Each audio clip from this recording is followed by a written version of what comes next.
Hi friends, welcome to SKYS. ఈరోజు వీడియోలో ఒక మంచి రైస్ ఐటెం చేసి చూపించబోతున్నానండి. అది కూడా కాలీఫ్లవర్ క్యాప్సికమ్తో చాలా చాలా బాగుంటుంది.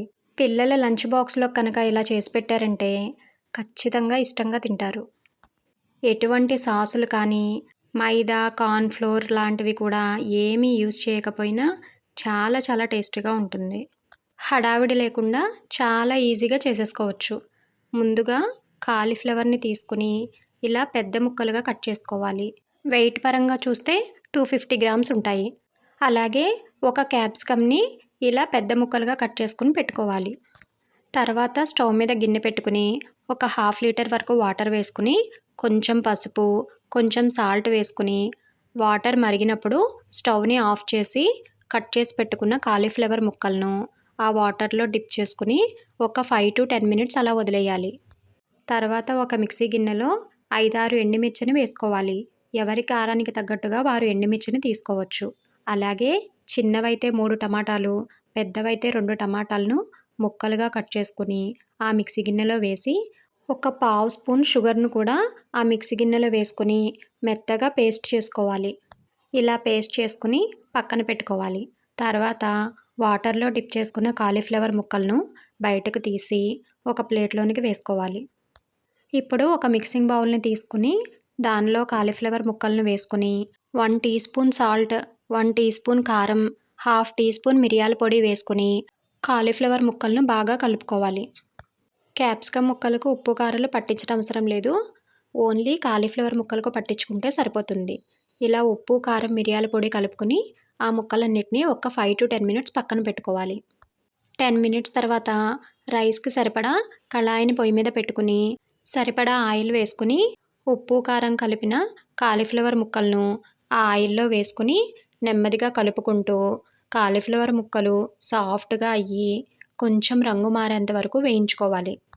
మధ్య మధ్యలో కలుపుకుంటూ ఇక్కడ చూపిస్తున్నట్లుగా కాలీఫ్లవర్ ముక్కలు వేగిపోయిన తర్వాత వాటన్నిటిని ఒక ప్లేట్లోనికి తీసుకోవాలి. మరలా అదే ఆయిల్లో క్యాప్సికమ్ ముక్కలను వేయించుకోవాలి. క్యాప్సికమ్ ముక్కలు కూడా కొంచెం రంగు మారేంత వరకు వేయించుకుంటే సరిపోతుంది. మధ్య మధ్యలో కలుపుకుంటూ ఇక్కడ చూపిస్తున్నట్లుగా క్యాప్సికమ్ ముక్కలు వేగిపోయిన తర్వాత వాటిని కూడా కాలీఫ్లవర్ ముక్కల్లోనికి తీసుకుని పక్కన పెట్టుకోవాలి. అదే ఆయిల్లో 1 టీ స్పూన్ సోంపు వేసుకుని వేయించుకోవాలి. సోంపు లేకపోతే జీలకర్రను కూడా వేసుకోవచ్చు. అలాగే పొట్టు తీసి చిన్న ముక్కలుగా కట్ చేసిన వెల్లుల్లి, చిన్న ముక్కలుగా కట్ చేసిన పచ్చిమిర్చి ముక్కలు కూడా వేసుకుని బాగా వేయించుకోవాలి. అవి బాగా వేగిపోయిన తర్వాత పొడవుగా కట్ చేసిన ఉల్లిపాయ ముక్కలను వేసుకుని వేయించుకోవాలి. ఇక్కడ ఒక ఉల్లిపాయను పొడవుగా కట్ చేసి వేసుకున్నాను. ఆ ఉల్లిపాయ ముక్కలు కూడా కొంచెం రంగు మారేంత వరకు వేయించుకోవాలి. అలా వేగిపోయిన ఉల్లిపాయ ముక్కల్లో 1 టీ స్పూన్ అల్లం వెల్లుల్లి పేస్ట్ వేసుకుని అల్లం వెల్లుల్లి పేస్ట్ పచ్చివాసన పోయేంత వరకు వేయించుకోవాలి. అది కూడా బాగా వేగిపోయిన తర్వాత ముందుగా చేసుకున్న టమాటా పేస్ట్ని వేసుకోవాలి. ఆ టమాటా పేస్ట్ అంతటిని వేసుకుని ఒక్కసారి బాగా కలుపుకొని దానిలో మసాలాలు వేసుకోవాలి. ఒక 1/2 స్పూన్ పసుపు, తగినంత ఉప్పు, రైస్ అంతటికి ఇక్కడే ఉప్పు వేసుకుంటున్నాను. చెక్ చేసుకుని తర్వాత సరిపోకపోతే సరిచేసుకోవచ్చు. 1 టీ స్పూన్ ధనియాల పొడి, 1/2 టీ స్పూన్ జీలకర్ర పొడి, కొంచెం మిరియాల పొడి వేసుకుని బాగా కలుపుకోవాలి. మసాలా ఫ్లేవర్ ఇష్టం ఉన్నవారు కొంచెం గరం మసాలాను కూడా ఇక్కడ వేసుకోవచ్చు. వాటన్నిటిని బాగా కలుపుకొని మూత పెట్టి 2 నిమిషాలు ఉడికించాలి.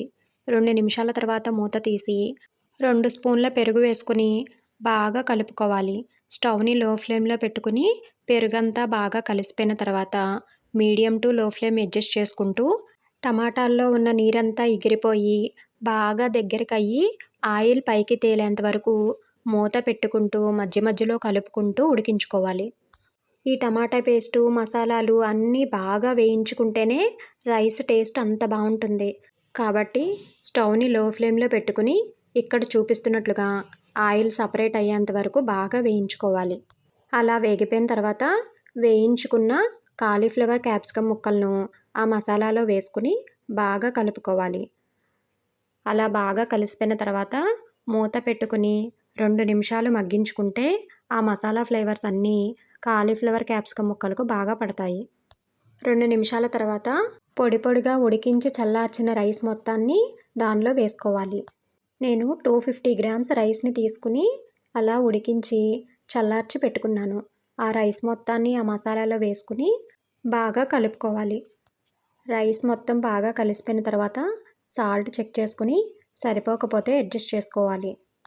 రైస్ మొత్తం ఇలా కలిసిపోయిన తర్వాత కొంచెం సన్నగా తరిగిన కొత్తిమీర తరుగును కూడా వేసుకుని ఒక్కసారి బాగా కలుపుకోవాలి. ఆ రైస్‌లో కొత్తిమీర కూడా బాగా కలిసిపోయిన తర్వాత చివరగా కరిగించిన ఒక స్పూన్ నెయ్యిని ఆ రైస్ మొత్తం స్ప్రెడ్ చేసుకుని స్టవ్‌ని ఫుల్ ఫ్లేమ్‌లో పెట్టుకుని ఒక్క నిమిషం టాస్ చేసుకుంటే చాలా టేస్టీగా ఉండే కాలీఫ్లవర్ క్యాప్సికమ్ రైస్ రెడీ అయిపోతుంది. చాలా బావుంటుంది. పిల్లలు కూడా చాలా ఇష్టంగా తింటారు. మీరు కూడా ఇలా ఒకసారి ట్రై చేసి మీకెలా వచ్చిందో కమెంట్ చేయడం మాత్రం మర్చిపోవద్దు. వీడియో నచ్చితే చిన్న లైక్ ఇచ్చి మీ ఫ్యామిలీ అండ్ ఫ్రెండ్స్‌కి షేర్ చేయండి. అలాగే కొత్తగా ఎవరైనా మన ఛానల్‌ని చూస్తుంటే సబ్స్క్రైబ్ చేసుకోండి. Thank you.